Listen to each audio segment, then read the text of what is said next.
الحمد لله والصلاة والسلام على رسول الله وعلى آله وصحبه ومن تبع هداه.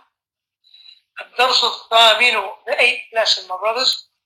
This الدرس الثامن is introducing a couple of new concepts, and the majority of it is a recap of what you have gained in the previous lessons.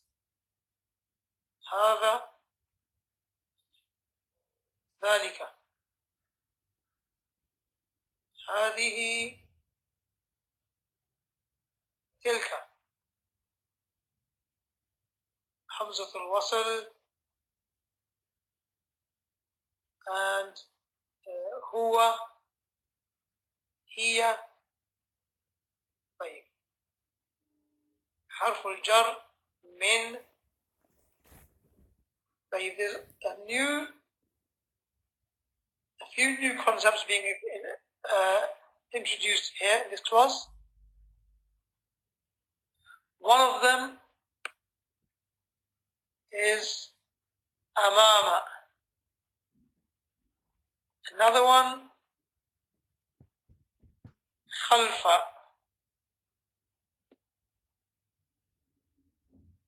Lastly, also you have introduction of a new حرف الجر. So far you have learned 4 حروف الجر. من, إلى, في, على. And in this lesson we're introduced to a new one, and that is lam, li. Lam, which is known as the lam of al-milkiyah, lam of possession. Now it looks like 2 lams to you, but in actual fact the first lam is lam al-jar, or lam al-milkiyah, or the lam which is from the huruf al-jar. And the second lam belongs to the alif or lam combination al, at-tajiru. But when you write at-tajiru, alif, lam, ta, at-tajiru. If you want to add a lam to this, which is the lam of al-milkiyah, if you were to add it like this, then this would become a problem, because the lam does not join onto the alif, and this resembles another combination of words, which is la litajirin. La litajirin. This would be a problem. So in order to avoid this, Arabic, the writing rules of al-imla, the writing rules of Arabic language, they remove this alif, and when the lam of jar or the lam of milkiyah comes, so this lam joins into the lam of alif or lam, and then the pronunciation becomes lit tajiri. Lit tajiri. The same you can see with the name of Allah subhanahu wa ta'ala.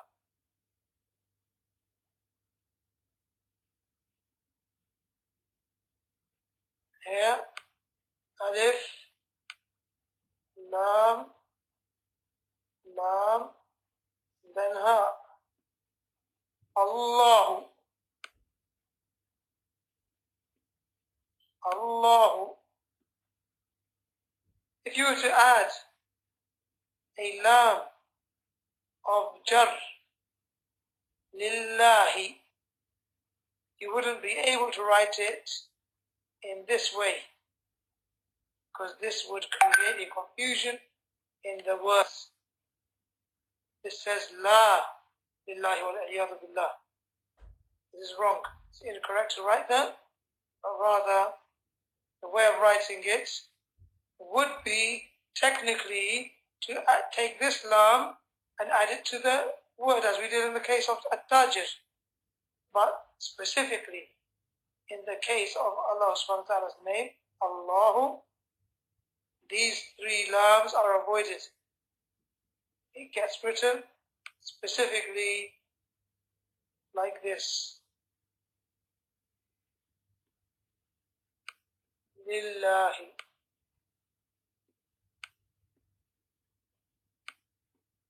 Lillahi. So one of the things that you are learning in this lesson is lam of al-jar or lam al-mulk. Lam al-jar or lam of al-mulk or milkiyya, possession. Lam of possession.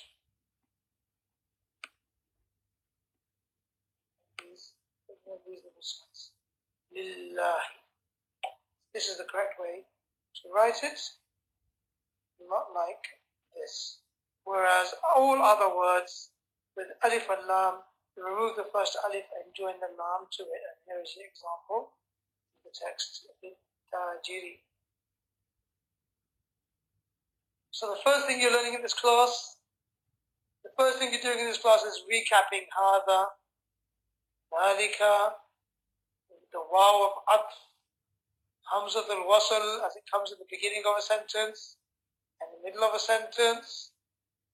You are learning also revising mudafun wa mudafun ilayhi. Wa alaikum assalam wa rahmatullahi wa barakatuh. Hamza, Hudayfa, ahlan bika wa sahlan. You can say the dua for under سبحان الذي يسبح الرعد بحمده والملائكة من خيفته. You will find in some dua books the dua of Jabir رضي الله تعالى عنه. بيت التاجر, that is a combination of مضاف ومضاف إليه. طيب هذه تلك, as you said before, these are all recaps. What do you have new in the class? Amama, in front of. Khalfa, behind. And then the lam of al-milkiyya or lam of al-jar. Lam al-milkiyya means the meaning of this lam. Islam which creates possession, belonging to something or somebody. And lam of jar is what it does to the word. It creates a kasra at the end of it, creates a jar. Makes the next word majroor, harful jar. And here you have it again. Lit tabibi. And you also continue with the same rule of harf shamsi and harf qamari. Although when you're writing it down, you don't write down the alif of alif or lam. You just delete it and add the lam directly to the lam of alif or lam. As in the case you can see here, two lams joined together.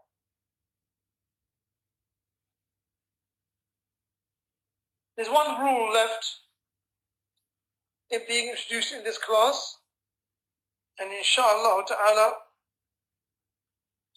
I will explain that to you when we get to it, because it is the very last point in this lesson. Literally. And I explain to you what I mean inshallah by literally the last point in this class. When we get there, then you'll understand what I meant. Okay, brothers, read with me, inshallah. هذا الرجل تاجر. هذا الرجل تاجر. وذلك الرجل طبيب. هذا الرجل تاجر. وذلك الرجل طبيب. Well, this is actually a structure that we haven't seen before in the previous lessons, because in this case you have done mudaf or mudaf ilayhi as the beginning of a sentence, where you had that sentence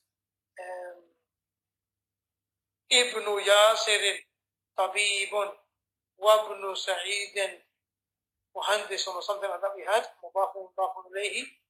Okay, here you have هذا and you have another word which is next to it which finishes with ضمة. هذا الرجل is almost like it's creating emphasis. Okay? In الدرس الأول you learned هذا رجل هذا رجل. Once you say هذا رجل, the meaning is complete.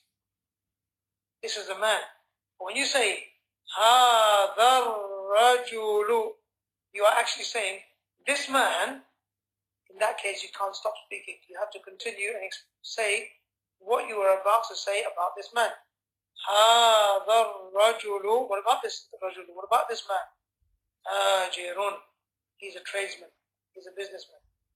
وذلك الرجل. And that man, again, you can't stop there. You have to give information. وذلك الرجل طبيب. Is a doctor. Is a doctor. Okay. Now you have that same construct over here. مضاف مضاف إليه. اسم التاجر محمود. اسم التاجر, the tradesman's name, محمود is Mahmud. واسم الطبيب مضاف ومضاف إليه وهمزة الوصل. You don't pronounce the alif in the middle of a sentence. واسم الطبيب حرف شمسي. Don't pronounce the lam. You jump straight over the alif, همزة الوصل. You got to jump straight over that lam because the ta is حرف شمسي. There's a shadda on it, so you pronounce it with shadda. واسم الطبيب. Over here you have the kasra because it's مضاف إليه. What is the name of the doctor? سعيد. سعيد. If you remember, الدرس الثالث or الرابع تقريبا, you had something like القلم مكسور. The pen is broken. And here you have something very similar. الرجل تاجر. The man is a trader. Which man? Somebody might ask. You say هذا. This one. هذا الرجل تاجر. So these two words, they complement each other. They're referring to each other. In Arabic language, this word is known as badal. Okay? This is known as badal. It's a replacement. It's being replaced by hada. Okay? We're sitting in the place of hada.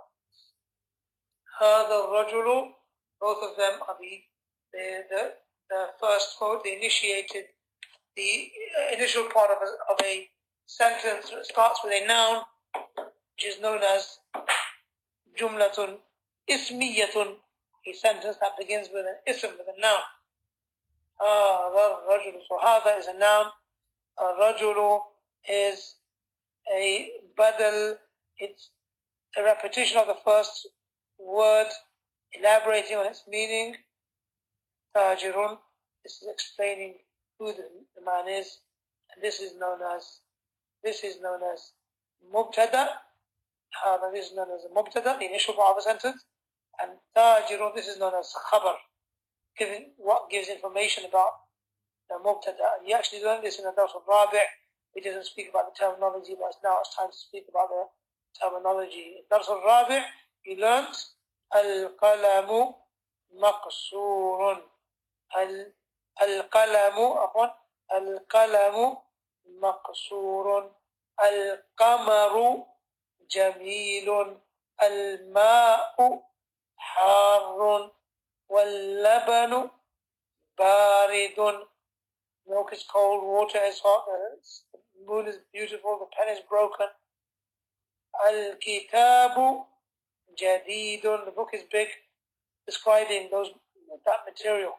Now, the first word that is introducing a sentence, if it's a noun, it's known as al-mubtada, the initiating part of a sentence, or of a nominal sentence, a sentence that has a noun at the beginning of it. Ismun. And the part of the sentence that concludes or adds meaning, this is called al-khabar. Similar to Urdu or Hindi, al-khabar means giving news. So actually you say, al-rajulu, hadha al-rajulu, this man, okay, give me some news about this man.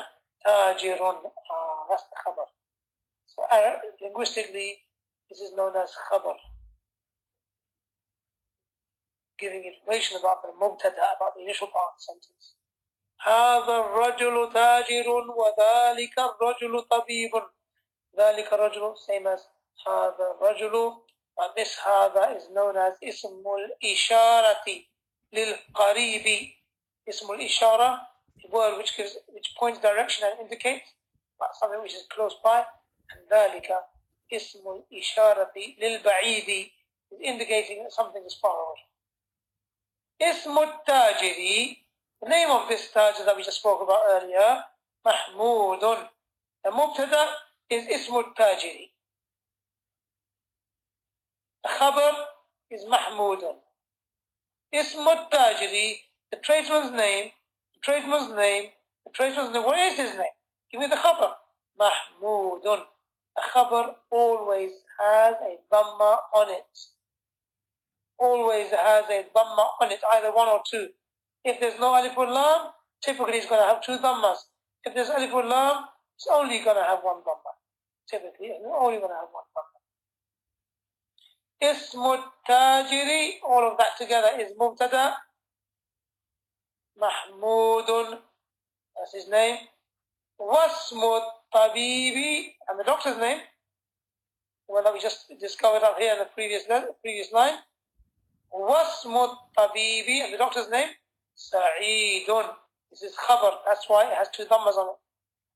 And that's why it takes dhamma. Two, because no alif or lam. Hadha al-baytu. Now we're speaking about, we're introducing a new letter, harful jar. Lil milk. Milk meaning possession. Hadha al-baytu. This house. What about this house? Give me some information about this house. Lit tajiri. Where's the alif gone? We removed the alif, because if we didn't remove the alif, there'll be a problem in reading the word.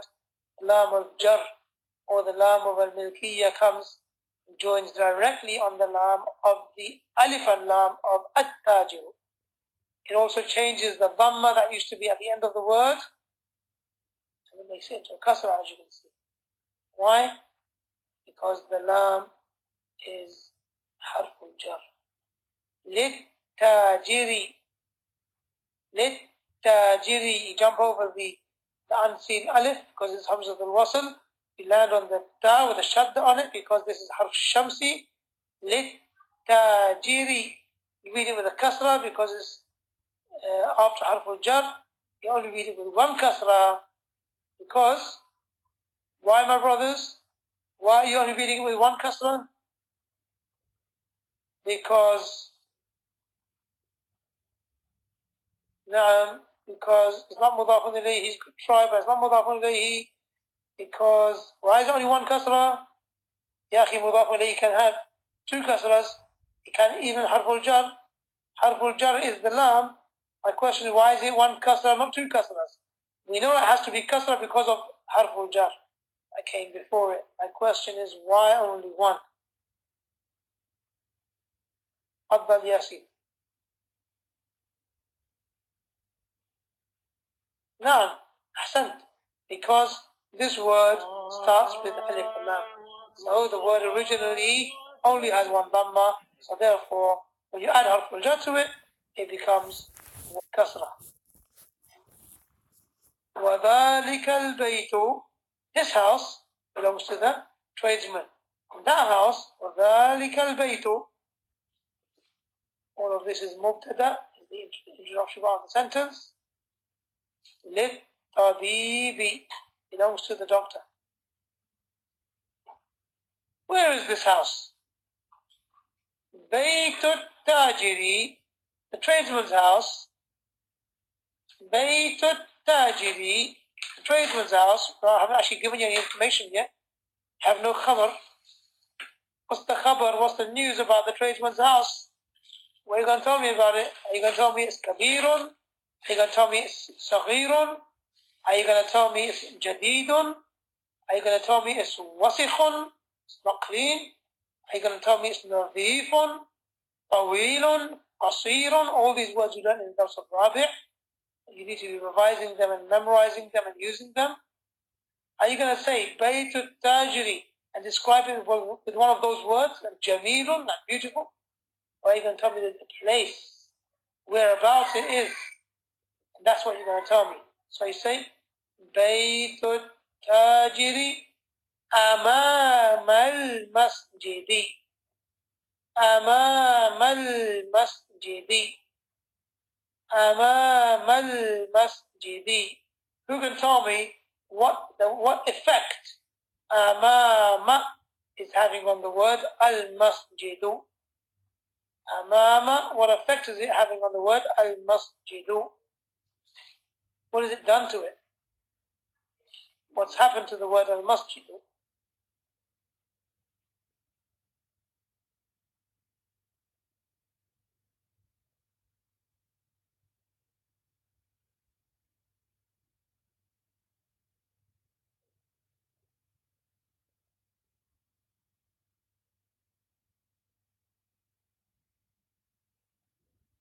Now, ya ikhwah, can anyone see what's happened to the word al-Masjidu? It's got a kasra on it. It's got a kasra on it. Why? Because amama is behaving like harf al-jar.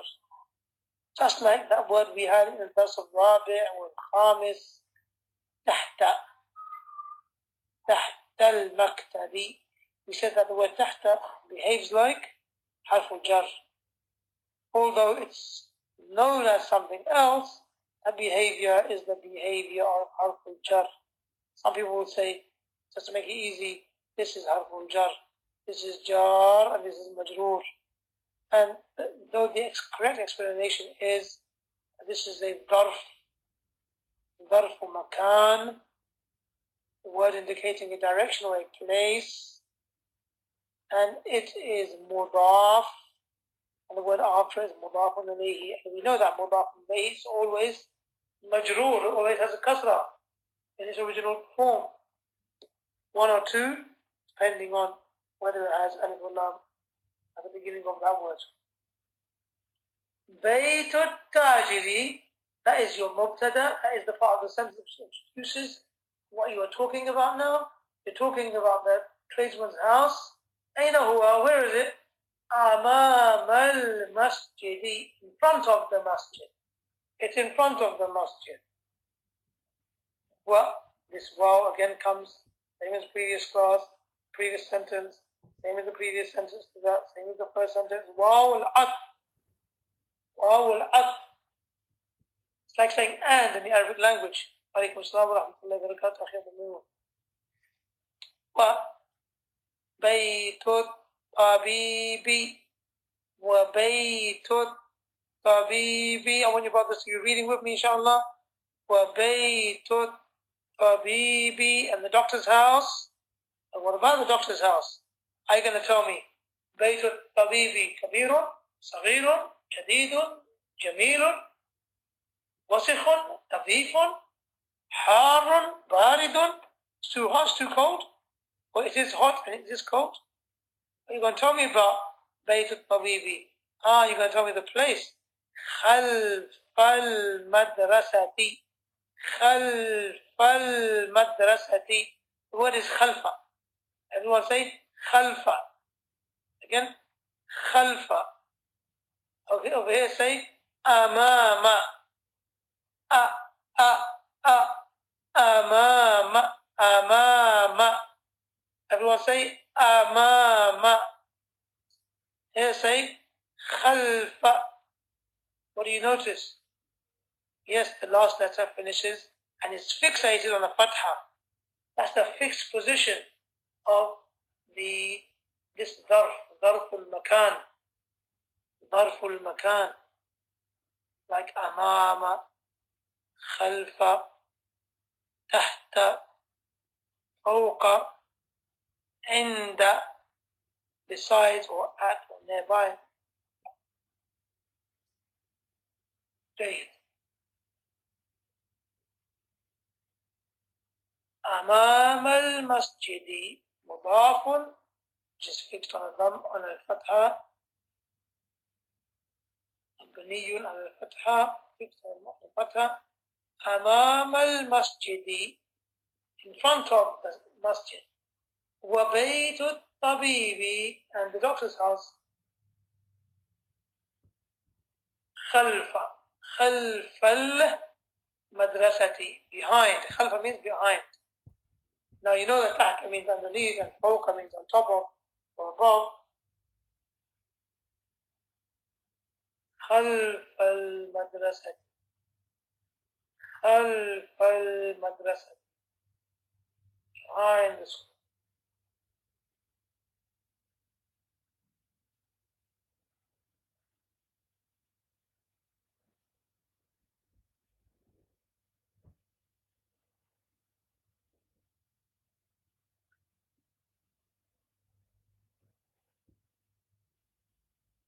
نعم يا إخوان, the rest of you, is the sound coming okay? نعم ياسين, أحسنت, behind, بارك الله فيك. خلف means behind. جيد. About Hudayfa with the thunder, is working with the thunder, so it has to be working everywhere else. MashaAllah. Here's a quick recap. Liman, to whom does this belong?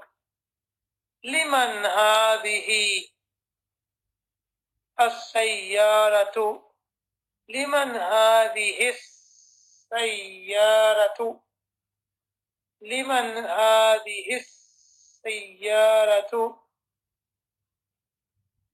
You could say liman هذه, who does this belong to? And you're pointing to a feminine object.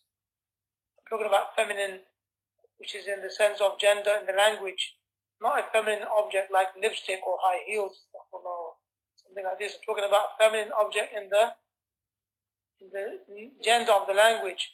For example, a fridge, الثلاجة, السيارة, as comes in the example, البقرة, cow. Any word that has ta marbut on the end of it, generally speaking, the easiest way to identify a feminine gender. لمن هذه, who does this belong to? And you want to add extra information about this هذه, what you're talking about, you can say it.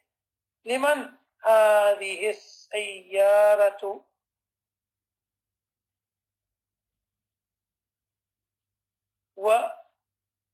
And لمن تلك, just as you can say لمن هذه, you can say لمن تلك, who does that belong to? Especially if you know what is being referred to. لمن تلك, who does that belong to? هذه السيارة للطبيب, وتلك, meaning وتلك السيارة, don't need to repeat it over and over again because we know what's being referred to. وتلك للتاجر, للتاجر, same construction as over here, line 3.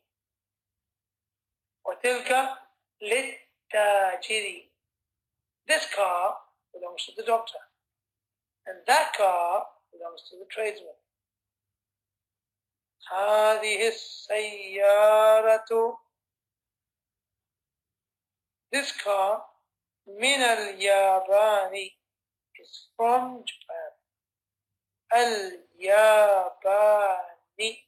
اليابان, and you have alif lam before it. You also have min harf al-jar, min الياباني, one kasra because of alif lam. هذه السيارة من اليابان, وتلك, this car is from Germany and that one من أمريكا. This is the last point I was referring to. Here you have الياباني. نعم جابان، أحسنت. من اليابان. نعم, originally it had one dhamma. He took harf al-jar, it became one kasra. من الياباني. This car is from Japan. This word here, it has an alif at the end of it. وتلك من, تلك سيارة, meaning that car, من أمريكا. It has an alif at the end of it. Fixed. How can you get a kasra with the jar? Where is my kasra after harf al-jar? Min Amrikayi. Can you say that? You can't say it. There's an alif, often known as alif maqsoor, often written in the shape of a ya without the dots. Typically words like mustashfa and jaw'a and habla.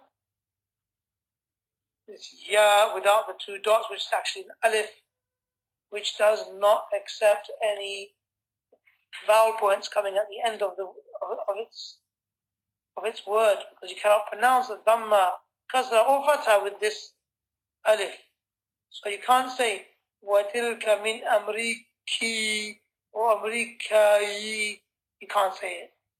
The kasra has been overpowered by this alif. Okay? They say مَنَعَ مِنْ ظُهُورِهِ التَّعَذُّرِ. It was impossibility that prevented it from appearing. Not possible for a kasra to appear in this situation.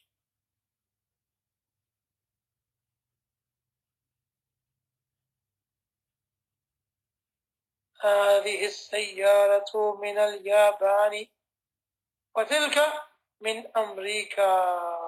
Yes, صحيح. نعم يا أخي, أمريكي, that's different. That's like saying Pakistani or Saudi or Salafi, meaning affiliating and attributing yourself to Pakistan, affiliating and attributing yourself to America, affiliating and attributing yourself to the Salaf. That's with a ya with two dots. The same case, you can have a ya or a ya shape without the two dots, but it's actually an alif. Like, for example, al-mustashfa, hospital. Fil mustashfa. You will not be able to say fil mustashfi. Doesn't change. The alif stays as it is. Maqsoor stays as it is. And therefore, the end point, the vowel point of the harf al-jar is hidden inside it.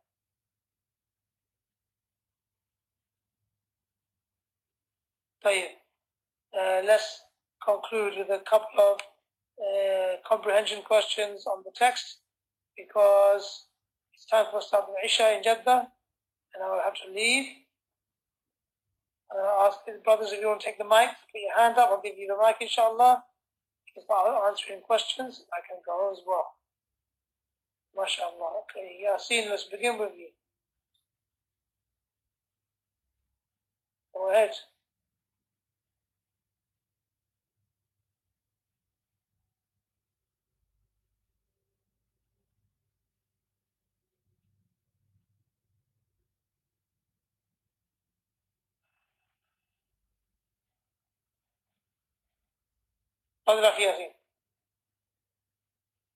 Am I audible? Akhi Kareem, Muzammil, some of the countries already have alif and lam. Some of them don't already have alif and lam. Some of them have a alif at the end, others don't. Some have marboot, some don't. So various names and rules of each and every country has its own individual situation. Al-Yabanu, no, that's how it's known as. Al-Filipino, that's what it's known as. The Philippines. You don't say the Japan, but in Arabic it's known as Al-Yabanu, the Japan.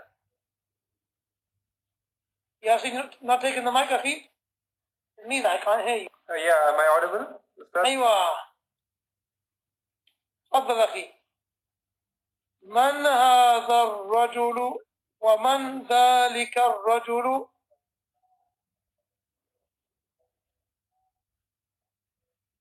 ياسين.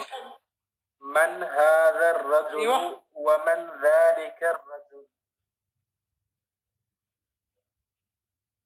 ومن ذلك الجواب الرجل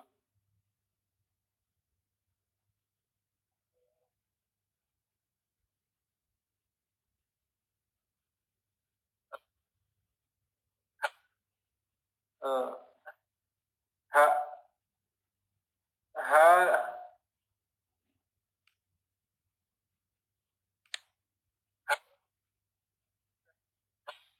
هذا الرجل هذا الرجل التاجر هذا الرجل التاجر وذلك الرجل الطبيب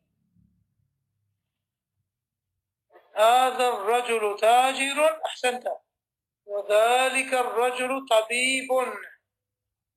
Why طبيب? Why تاجر? This is خبر. The خبر always takes the ضمة. جيد. Second question. Oh, okay. I'm sorry. ما اسم مضاف التاجر إليه.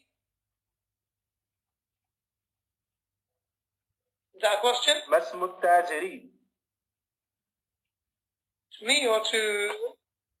Yeah. ما اسم تاجري صحيح. ما اسم التاجر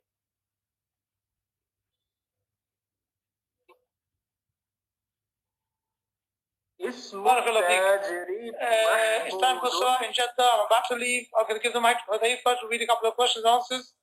جزاك الله خير ياسين.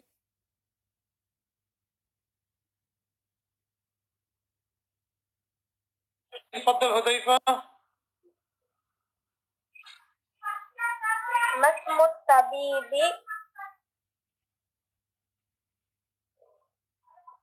اسم الطبيب سعيد. بارك الله فيك.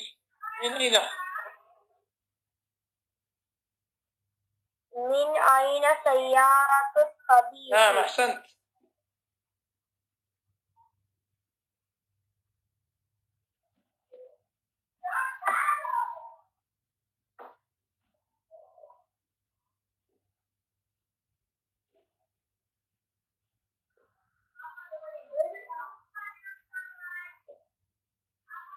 هذا سيارة الطبيب.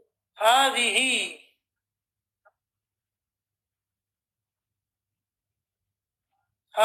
السيارة. هذه السيارة الطبيب. لا you can't say هذه السيارة الطبيب because that means you put ألف واللام with the مضاف. But the مضاف is without ألف واللام. هذه السيارة الطبيب. لا يا حبيبي هذه السيارة للطبيب. هذه السيارة للطبيب. نعم هذه السيارة للطبيب. هذه السيارة للطبيب. طيب the question said من أين سيارة الطبيب؟